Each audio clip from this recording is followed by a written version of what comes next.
بسم الله الرحمن الرحيم الحمد لله وحده والصلاة والسلام على من لا نبي بعده. Assalamu alaikum wa rahmatullahi wa barakatuh. Welcome to another episode of Ask Eman, broadcasted live from the London studio of Eman Channel on Sky 757.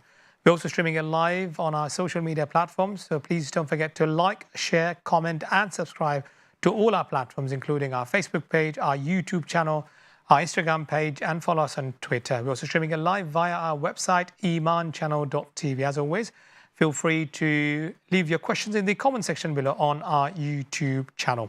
0203 515 0757, our studio number, 079 16841 our WhatsApp number. International viewers can use the WhatsApp number to call in directly into the studio. Both the numbers are displayed at the bottom of your screen.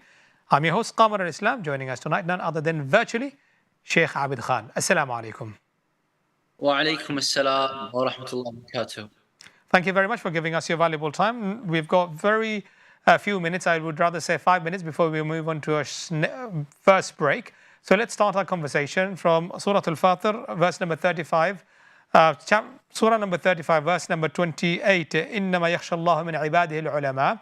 And then Surah Mujadila, chapter number 58, verse number 11. يَرْفَعُ اللَّهُ الَّذِينَ آمَنُوا مِنْكُمْ وَالَّذِينَ أُوتُوا الْعِلْمَ دَرَجَاتٍ. In current context, how do we understand these two verses? And of course, hadith from Sahih Bukhari as well. Yes, absolutely. Bismillah ar-Rahman ar-Rahim. Alhamdulillah wa sallallahu wa sallam wa baraka ala Rasulullah wa ala alihi wa sahbihi wa man wala. Indeed, as the ayat which have just been mentioned here at the head of the program, إِنَّمَا يَخْشَى اللَّهَ مِنْ عِبَادِهِ الْعُلَمَاءِ, that those who truly know Allah are the ones who will be the ones who have the greatest sense of, if you like, reverential fear and awe of Allah subhanahu wa ta'ala. And similarly, the ayah in Surah Fatir, Allah subhanahu wa ta'ala says, ثُمَّ أَوْرَثْنَا الْكِتَابَ الَّذِينَ اصْطَفَيْنَا مِنْ عِبَادِنَا. Then we bequeath the revelation of the book to those of our servants whom we istafayna, whom we selected, we chose them. The people of knowledge are the chosen of, if you can, in as close as the term can be, chosen of God's creation. And so they are really the ones who we look to, for example, not because they are perfect or infallible, but because academically they are the ones who study the scripture the best.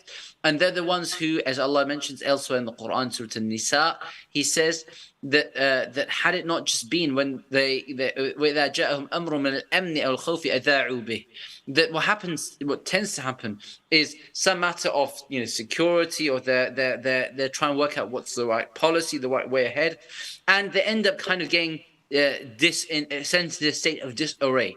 But وَلَوْ رُدُّوهُ, had they only referred the matter to the Messenger ﷺ or after him, to the people of knowledge, أُولِي الْأَمْرِ مِنْهُمْ لَعَلِمَهُ الَّذِينَ يَسْتَنبِطُونَهُ مِنْهُمْ, then those who do istinbat, who are trained as scholars at deriving the rulings of Islam for the contemporary affairs, then they would have done so.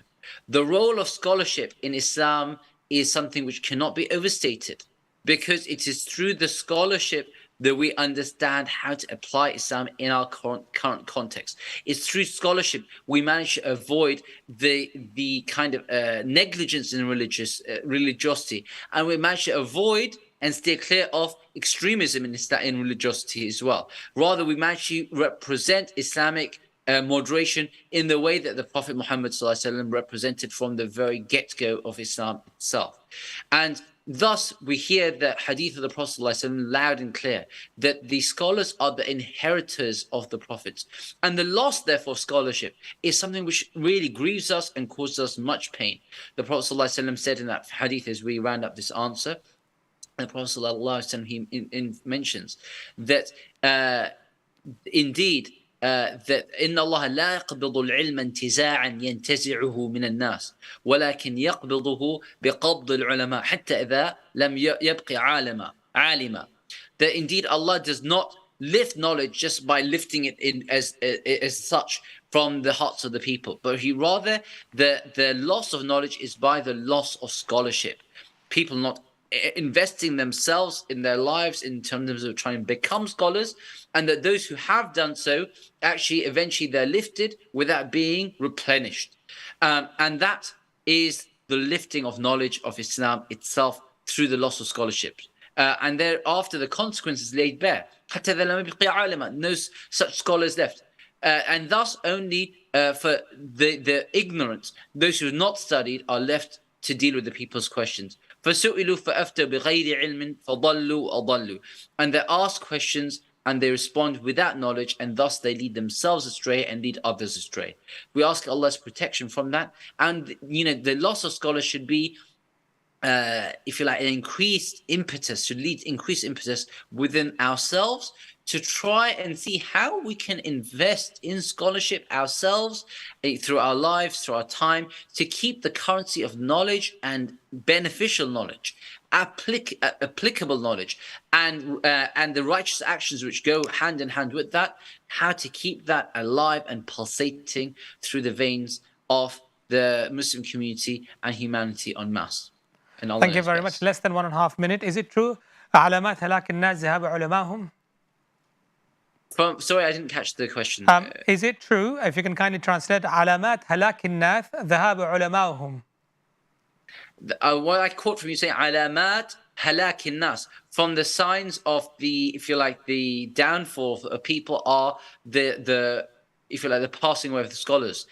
Most certainly, if you think about it, the very first word of revelation within Islam, within the Quran, was iqra, to read, recite, and specifically revelation itself being intended there.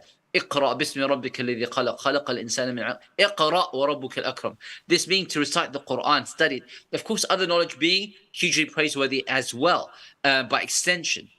But at the get-go, it is the revelation itself. Now, that is also very instructive, because in fact, if you want to appreciate whether any civilization is growing in its ascendancy or declining, are the specialists and the experts, and in Islam, the experts of Islamic knowledge itself, are they or not? Sheikh, and so I think that's true.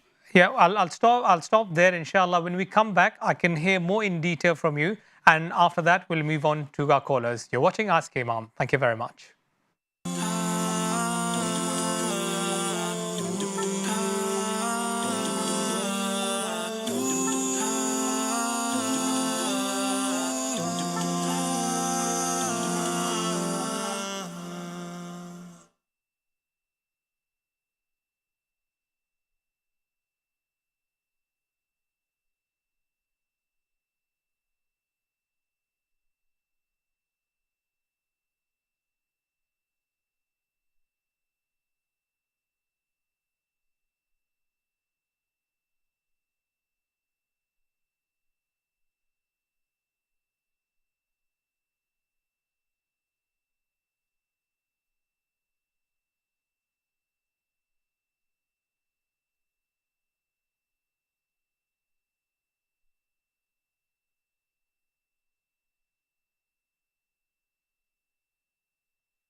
Welcome back. You're watching Ask Eman live on Eman Channel Sky 757 in conversation with Sheikh Abid Khan. 0203-515-0757. Our studio number 07916841483. Our WhatsApp number. International viewers can use the WhatsApp number to call in directly into the studio. And of course, you can send us a text as usual on our WhatsApp number. We are live on our YouTube channel. Feel free to leave your questions in the comment section below. Once again, don't forget to like, share, comment, and subscribe to our Facebook page, YouTube channel. Follow us on Twitter. Do like our page on Instagram. We were talking about the importance of knowledge and scholarship, and we ended on the note. We'll request Sheikh to summarize it again. We were talking about علامة هلاك الناس إذا ذهب علماؤهم, and Sheikh was talking about the signs of downfall of people. Sheikh, if you can kindly summarize the whole point again, and then we will move on swiftly to our questions. Bismillah ar-Rahman ar-Rahim. Yes, so the point of inference, or the point of being highlighted, was the fact that علامات هلاك الناس ذهاب علمائهم. That from the signs of, if you like, the decline of any civilization is the loss of the specialists and the expertise and the scholars specifically here. And from an Islamic perspective, if you like, the spring of it, the Islamic sort of civilizations was always, of course, its heartbeat, being the religious kind of underpinnings, which kind of motivated their spiritual growth, their development, their God-centeredness, the faithfulness, and the bonds of trust which are born out of that, out of religiosity, piety, and other worldly, counterbalance. All of that helps shape the outlook of faithfulness, of a mu'min, of an iman, and thus it's really instructive when you see, to understand and appreciate the point that when there's a loss of scholars, then no doubt there's a loss of expertise and specialization and specialists, and people to remind people of Allah and the hereafter, and how to obey Him, how to worship, how to apply Islam in their contemporary society and settings in a way which is truly proper and befitting. Now, if there's a loss of that capacity, then, and there's not a keenness or an interest to replenish that expertise, then no doubt that means the mind and the heart, the true capital and value of the human being, is not being appreciated, valued, and invested in. And that is sadly a reflection of the demise, or the beginning of the demise, the potential demise of that society and civilization. When we say we've had enough of experts, then what have we actually begun having? That means we no longer appreciate specialization and expertise. And if that's the case of Islam, then that's a decline of that civilization. However, we have hope that there'll always be, with every generation, يحمل هذا الدين من كل خلف عدوله, that there'll be some who will step forth, come forward, and actually, put their shoulder to the bus, as the expression goes in English, and actually make that legacy be passed on, that baton from generation to generation, revived and made conveyed in a manner which is appropriate societally and contextually, so that the spirit and the letter is actually, if you like, carried on and passed forth, inshallah. And with that, we avert the spectre of the halak nas, which is the decline of that society, civilization, and that people. And Allah is best. Thank you very much. Let's move on swiftly to our questions. Let's begin with our generated question, and it has been asked by Brother Umar. It's 6 months till Ramadan. What can we do from now to prepare? Sheikh. Bismillahir Rahmanir Rahim. The month of Ramadan is a salient, significant month in the calendar of the believer. It is the month wherein the revelation began, and it's also the month wherein which we kind of mark it by renewing our commitment to our highest ideals in terms of our engagement with revelation and guidance itself, in terms of trying to align ourselves with revelation itself, with God's expectations of us, with God's guidance. So the preparation we do in the months preceding that kind of almost conditions our thoughts, our mindset, our emotions, our outlook, and our perspective.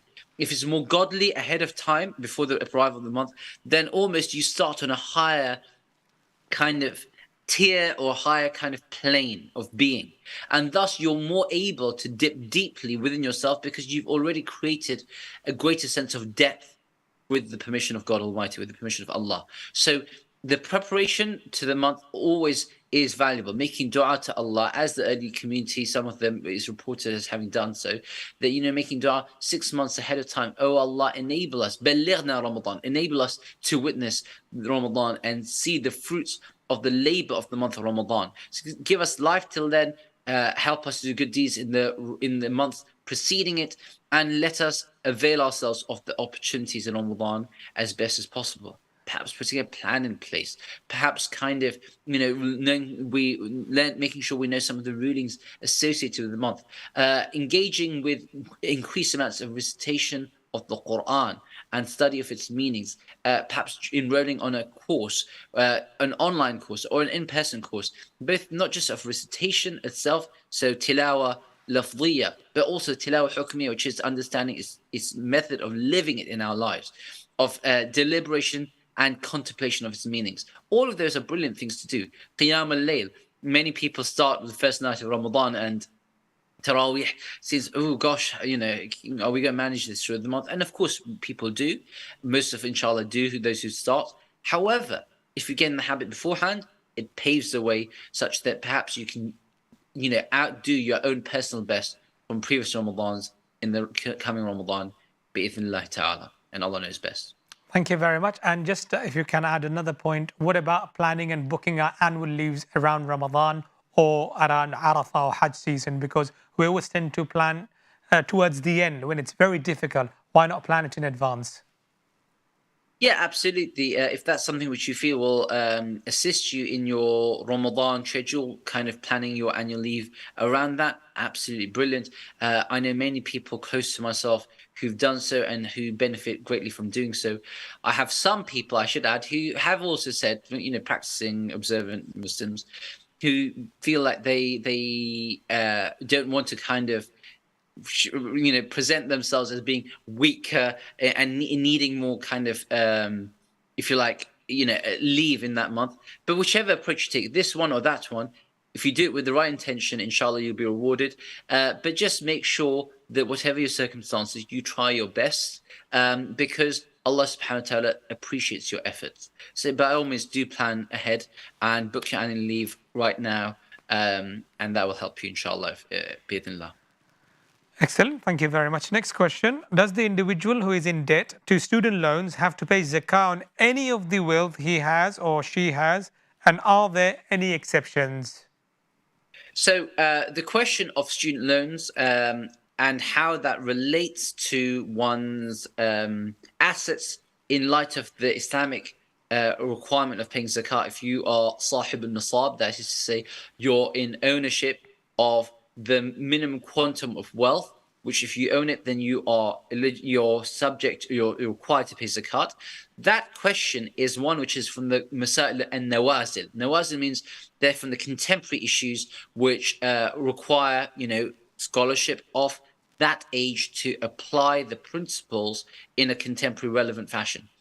That having been said, that preamble is to say that actually there's going to be difference of opinion on the matter. It is from the newly emerging sort of issues. So if on the one hand, one could say the student loan ultimately is, means you have a debt in your name, and thus you wouldn't be paying zakat on your assets. However, one of the credible views and persuasive views is in fact that you would be paying zakat on your assets which are in your name, which you're in ownership of, because a student loan is something which is, yes, a loan which is a debt against your name. That's true, but it's always taken at source from your payments. So if you're earning, I believe, if my memory serves me correctly, in excess equal to or in excess of 25k per annum, in your postgraduate roles, then it would be deducted at source from that, but it wouldn't be deducted from the wealth that you already have. So still the wealth you have in terms of your bank account, you still pay zakat on it, and only a certain percentage would be deducted from your earnings. So you'd still pay zakat on the rest of your assets, and Allah subhanahu wa ta'ala knows best. Just another point, if someone only has student loan and no other income, does he or she have to still pay zakah? So, just echoing your question again for the viewers, Brother Qamar, or the follow-up question, I should say. If someone has no assets but has a student loan, do they still pay zakat? So, in this scenario, instance, a student loan I'm taking is not even a maintenance loan. We're just saying literally their tuition fees are being paid. In that scenario, they won't even have any assets to pay zakat on, so the question wouldn't really materialize in that sense, as far as I'm aware. And Allah knows best. No problem. Thank you very much for that. Jazakallah khair for that response. Hope that is clear to you, my dear viewers. Moving on swiftly to our callers. Let's see you on the line. Assalamu alaikum. Walaikum salam. Thank you very much for calling in. Your question, please. Yes, brother, my question is regarding the lottery, especially the supermarkets lottery. Right? Okay. So I heard that it's a sort of gambling, so it's not halal. Okay. So I just wanted to clear, is it halal or not halal? Okay. Sheikh, is the question clear to you? Yes. As I understand it, the caller is inquiring about the lottery. Are supermarket lotteries halal or not? Correct. To the best of my knowledge, supermarket lottery is the same as any other lottery, and the underlying principle with which the scholars en masse have said the lottery is not something permissible for a Muslim, spiritually speaking, to engage in, is the fact that gambling itself is something Islamically which has been seen as proscribed. That's to say, one is not allowed to engage in it. And the reason is because of the verse in the Quran where God Almighty says, where Allah says, يا أيها الذين آمنوا إنما الخمر والميسر والأنصاب رجز من عمل الشيطان فاجتنبوه. And he says that and also in the other verse where Allah subhanahu wa ta'ala says, and alcohol and gambling, both there's benefits that people may perceive, i.e., and exist, but there's also sins, and the sin is greater, so not to do so, and Allah knows best. Thank you very much for beautifully answering that question. Again, another break. We'll be right back in a few moments. You're watching Ask Eman. Thank you very much.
Welcome back. You're watching Ask Eman live on Eman Channel on Sky 757 in conversation with Sheikh Abid Khan. 203-515-0757. Our studio number 079-168-41483.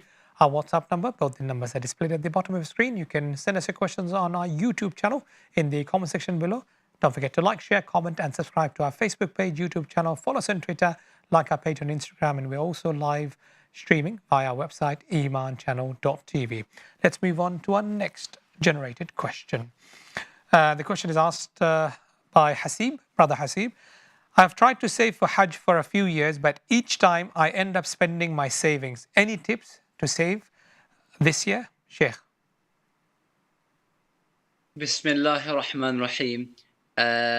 Firstly, brother Hasib, may Allah subhanahu wa ta'ala reward you and all our viewers and all those who are trying to embark on the journey of Hajj.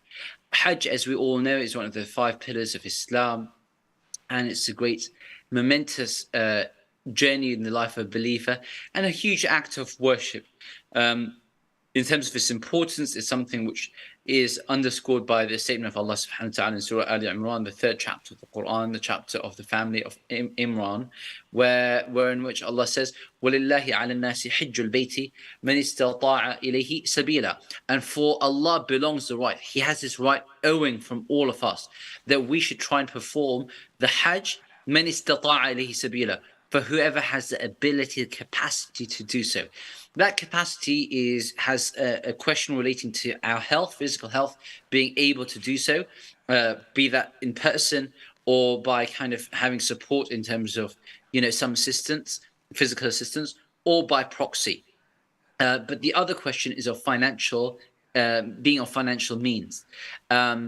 And that's alluded to in the hadith, which has some discussion regarding its authenticity, in which istita'a is, or capacity, capability, the means, is defined as azad wa rahila. Azad meaning kind of modes of transportation there and back, and azad and rahila being modes of transportation there and back, and zad means overall provisions, kind of your sustenance there and back, and when you return your job, basically can carry on, etc. In the normal sense of the word. All of that having been said, in the current circumstances, it often does mean that some people who are trying to save up may not manage to do so. Now, actual obligation means you actually have the means. Even if you're not saving up, you have the means. That would be a classic textbook case, let's say, of someone who is obligated to attend to go to the Hajj. Of course, other conditions being fulfilled. With assumption being the other conditions being fulfilled. If one does not, and one chooses then to try and save up, and one's still not managing to do so, then they should rest assured that alhamdulillah, Allah will reward them for their intention, and inshallah, our hope is that an equivalent reward will be written for them in their scroll of deeds in the hereafter. That's not to say that if you become a means, 10 years hence or 5 years hence or 12 years hence or whatever number that might be, that you're no longer required to go on Hajj. Of course you would do, but that's not an actual requirement in the interim for you to do so while you're not of financial means. In terms of specific saving tips and techniques, I think perhaps I may not be in a position to advise, as I'm not a financial advisor in that sense of the word. I'm here to kind of in the capacity of giving Islamic advice, and Allah knows best. Thank you very much for that. You have made my job easy, so I don't have to repeat the disclaimer, as you've heard from Sheikh. Let's move on swiftly to our next question, and we'll be taking the question from WhatsApp. Passing in front of a person praying, is it permissible? Now, Sheikh, we know some school of thought, they take it very seriously. And of course, if you can kindly clarify about the object that is placed at the front in some masajid we see, and the name, sutra, I believe. Bismillahir Rahmanir Rahim. The question pertaining to sutra, or that kind of object which is placed before the person, the musalli, the person who's offering their salah, their ritual devotional prayers, the importance of it is set out in various ahadith, where the Prophet ﷺ says, if one of you is praying, then let him pray towards a sutra. The word let him pray towards the sutra is given in Arabic in the form of a fi'l amr, or an imperative, a command form, which connotes, according to the majority of scholars, usually in principle it connotes wujub or ijab. The thing is actually mandatory. That having been said, the majority of scholars hold the view that in general, the taking of a sutra is not something which is in and of itself mandatory, and that is something that's recommended. They base that off the fact that the Prophet ﷺ himself is reported, as per the report in Sunan Abi Dawood, as not having prayed towards something in particular, anything in particular, on a given occasion. There's some discussion regarding the authenticity, but it still nonetheless is relied upon by some scholars all the same.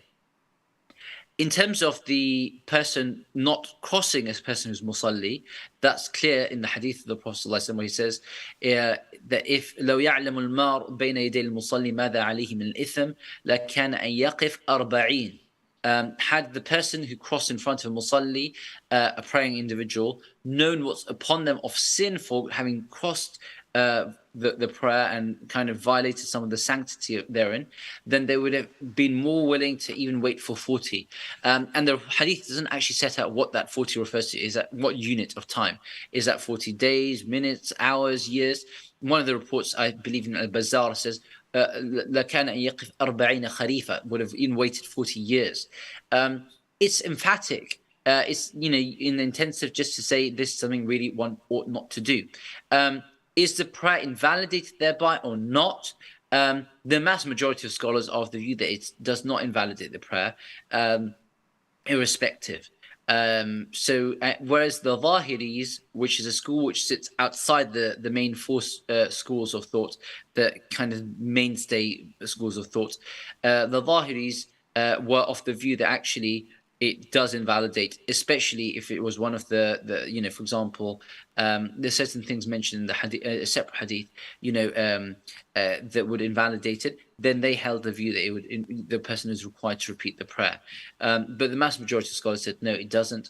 And maybe if the person has been lacked in their due diligence of having a sutra, it may diminish from the overall kind of the standing of the prayer, but most certainly the kamal of it, if you like. But the validity of it is left intact, and Allah subhanahu wa ta'ala knows best. So in short, if I can ask you again in generally, if a person, there's no sutra, can a person pass, or shall he wait until the person finishes his fard salah, whatever salah he's praying? Yeah, so the person who's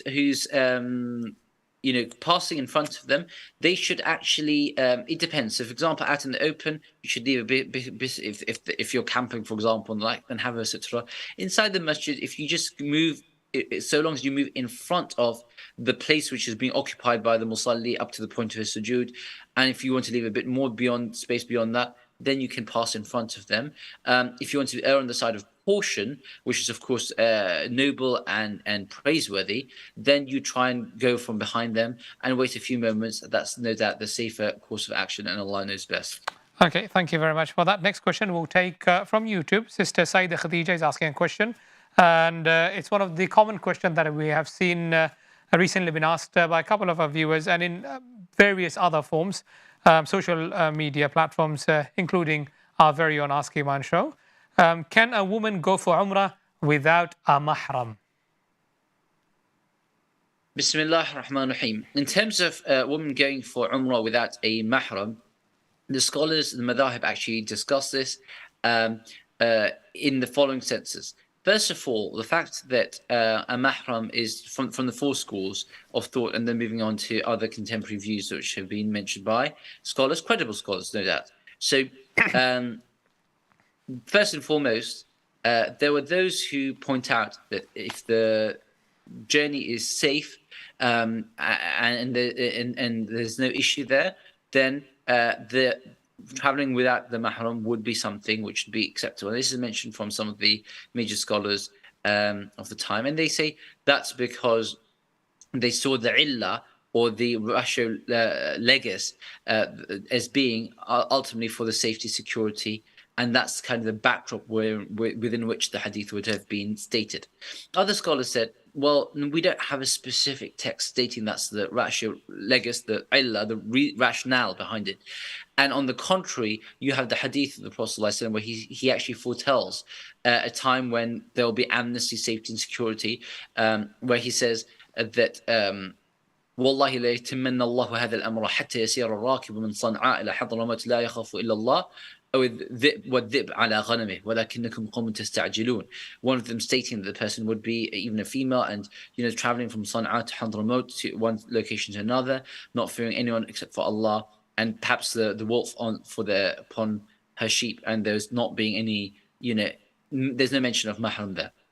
So that's kind of the retort. But they said that argued forwards and backwards. In terms of the madhahib, just so you're aware, those who held the Umrah as being something which is wajib in of itself, what they call Umratul Islam, and that's the Shafi'i and Hanbali madhab. Out of them, so for example, the Shafi'is would say yes, it's fine. For example, if she's traveling, I think they say with a rufqa, a group of women, when which it's going to be safe. The Malikiya have something similar, but for example, for Hajj, which obviously is wajib if the other conditions, financial capacity and health, are fulfilled. As for the Hanbali scholars and the Hanafi scholars, then they said no, it's something which they opined, the male and female scholars, that's something that a woman ought not to do, travel without a mahram, and rather her reward and the blessings therein are established on her intentions anyway. So those are the opinions. I've just presented them for you, and Allah knows best. Thank you very much. Literally, I've got 40 seconds. So if the regulation has changed or the country has changed its policy, what would be the best advice? Go with mahram or without mahram? So it's something the person would consult a scholar who they respect and who they trust and have confidence in. And of course, then in terms of practicalities, you'd ask a reliable travel agent about the regulations in terms of from a legal perspective, in terms of current regulations. And Allah knows best. Thank you very much, my dear viewers. You're watching Ask Eman live on Eman Channel Sky 757-0203 515-0757. Our studio number 07916841483. Our WhatsApp number. Please do keep those questions coming through on our WhatsApp. Thank you very much for sending question on YouTube channel. We'll be right back after a short break. Thank you very much.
Welcome back to the last segment of Ask Eman, live on Eman Channel Sky 757 in conversation with Sheikh Abid Khan. 0203 515 0757, our student number 07916841 483, our WhatsApp number. We're also live on our YouTube channel. Once again, humble reminder to please do like, share, comment, and subscribe to our Facebook page, our YouTube channel.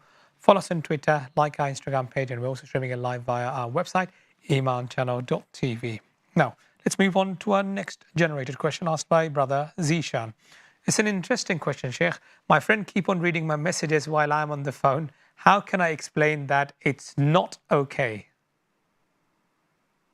Bismillah ar-Rahman ar-Rahim.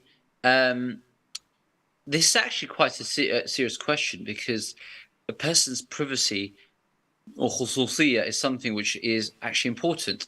The bonds of trust and confidence are something which is, Islamically speaking, sacred. The Prophet, upon whom be peace, said, if a person is actually having conversations, person A and person B are having a conversation, and you as a third person, I'm going to call you person C, you see that person A is there and it seems confidential, then you need to recognize that and not try and listen in on that. In fact, listening in on that conversation is something which is arguably a major sin. Major sin by, if you like, reflected by the fact that the hadith mentions that in their ears would be poured like a type of, it's quite an intense description. So of what the ramifications of that would be in the hereafter, what would happen. That privacy is meant to be respected.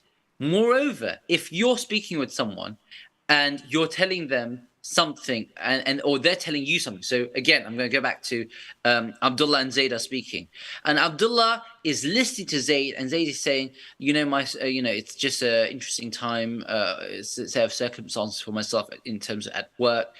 And he just kind of looks left and right like that. If you can see, I hope the camera is revealing right now. So he just kind of glances left or right.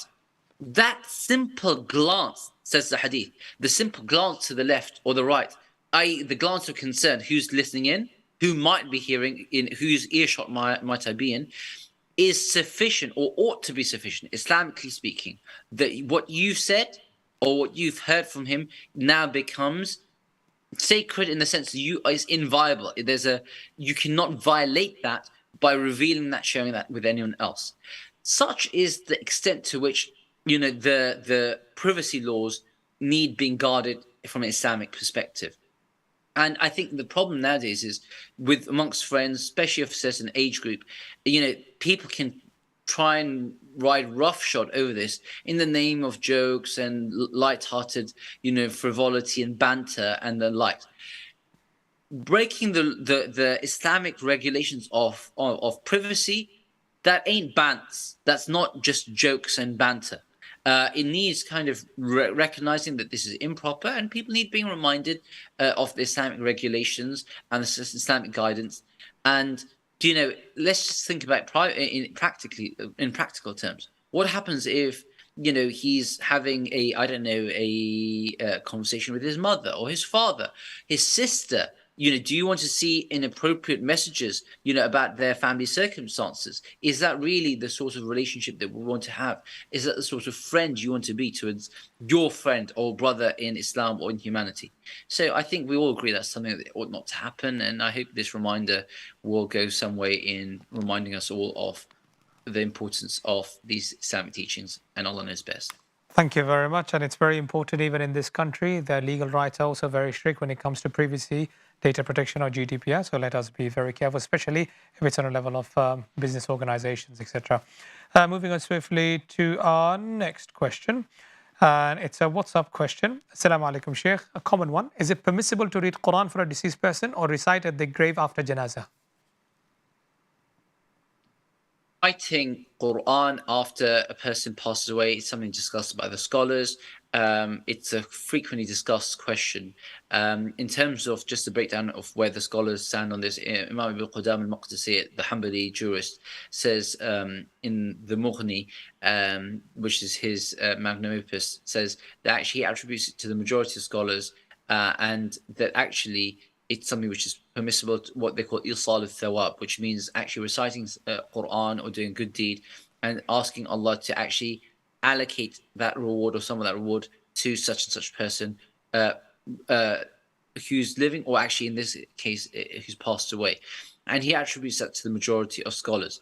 It's also one of the two views of the other Hanbali jurist, Ahmad ibn Taymiyyah.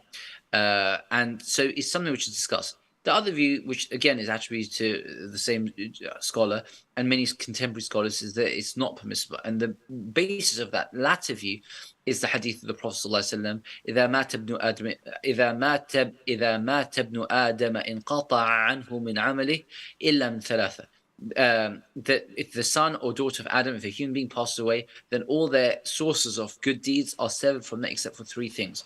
And what's mentioned is a righteous child that make dua for you after you pass away.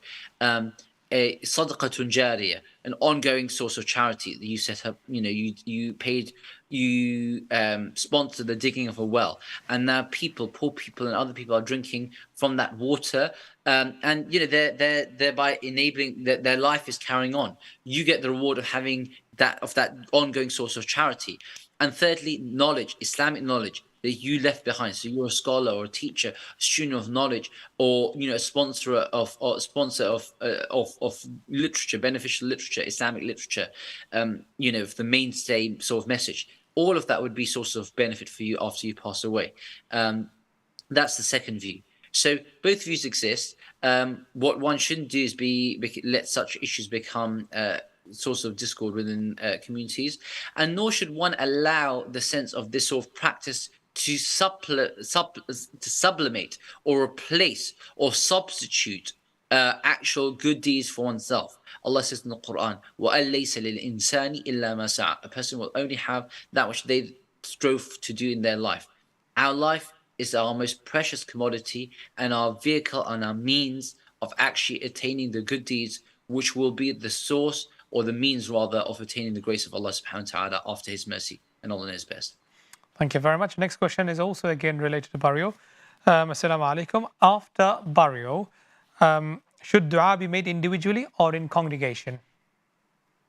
The issue of how dua is made after a person has passed away is ultimately, in and of itself, fi aslihi, it's something which is al-amru fihi wasi'. It's broad in scope. Why? Because if one is doing it in a congregation, they're not believing it's actually specifically prescribed to make dua in such and such way. If they're doing it individually, they're doing it, not believing it to be prescribed. In fact, there's no specific dua which you must make. We just simply have the example of the Prophet ﷺ when he was by a grave. He said that your brother is now going to be questioned. So istaghfiru li akhikum wa sallallahu lahu thabat. Make istighfar for him or her. Make istighfar means seek Allah's forgiveness and ask them Allah for steadfastness on their behalf in their questioning, because they're about to be asked. So if you do that individually or collectively, it's acceptable. Collectively would be because presumably people there don't know how to make dua. Otherwise, individual dua is the best thing to do generally, and Allah knows best. Facing which direction? Direction of the qabr or qibla? Towards you make the best direction is always the qibla. And at any rate, even if one does it away from the qibla incidentally, the dua should only be made towards Allah. And the qibla is because it's the best thing, and it helps ward off the scenario whereby one mistakenly leads down the steps of making dua towards the deceased, which of course is something which the Prophet ﷺ never encouraged, and in fact is to believe that anyone other than Allah answers du'as and gives prosperity and the like, and actually taken as ilah, that is shirk. So one would associationism, which is of course is the greatest of misdeeds and major deeds in that respect. Literally a few more minutes I've got. I've got an off-air question. What about in certain culture, they say you have to read certain durood or certain dua or certain azkar 100 times, 1,000 times, 1,000 times, so on and so forth. Is it something that is permissible? I have no kind of prior knowledge of such litanies myself, but the best thing always to do is to ask people of knowledge who are well-founded, well-grounded in knowledge, and find out what was the example of the Prophet Muhammad Sallallahu Alaihi Wasallam, what was the example of the earliest Muslims, what was the example of the four schools of thought, etc. And that helps frame our actions such that is grounded in knowledge and in the and guided by those who are steeped in the familiar with acquainted with the tradition of Islam, the scholarly tradition, and Allah knows best. Thank you very much. Let's see if we can take this question. Assalamu alaikum. If I hear the iqama whilst walking on the street as a tourist in a Muslim country, is it obligatory for me to pray in the masjid in Jama'ah, and does it change if I'm a resident? The general position is that if you're a resident, yes, there can be some sort of alteration on the general ruling. Generally speaking, if you hear the adhan, you should try and answer the adhan anyway. Of course, you mentioned the iqama, but I assume if you hear the iqama, you would have been able to hear the adhan. That's not necessarily always the case, but if that is the case, you hear the adhan, you should try and respond to it. Respond by attending, and Allah knows best. So basically, if we are free and if we've heard the iqama and nothing important, is best, even if we are a tourist, best to join the Jama'ah, right, sir, Sheikh? Absolutely, correct. Excellent. And you get the reward multiplied 25 or 27 many times over. So why would we want to miss out on that? And of course, just because we're a tourist doesn't mean we get an exemption from Salah. And it's better, of course, as Sheikh has mentioned, to pray in Jama'ah. Time is up, Sheikh. I'd like to ask many more questions. Unfortunately, we don't have any more time left. But I'm hoping that very soon we'll be back again live in the studio, Sheikh. And once again, thank you very much for giving us your valuable time. That was Sheikh Abid Khan, one of our regular guests on Ask Eman. Thank you to all our viewers who've sent us questions on WhatsApp, who've asked questions on YouTube, and we've taken the callers as well. Apology, we couldn't take all the phone calls. However, we'll be back again tomorrow, but it will be Ask Eman Urdu 0203 515 0757 our studio numbers. If you'd like to ask a question in Urdu language, then it's your show tomorrow. Otherwise, we'll be back again on Friday and Saturday, normal and usual time. And of course, the repeat of this program, you can watch it on Sunday and Monday as Ask Eman highlights, Sunday between 9 to 10 and Monday 10 to 11. But do check the EPG. Also, we have videos on YouTube channel. So please don't forget to like, share, comment and subscribe. And of course, we'll be back and see you hopefully soon. Until next time, subhanakallah wa bihamdik. نشهد أن لا إله إلا أنت نستغفرك ونتوب إليك والسلام عليكم.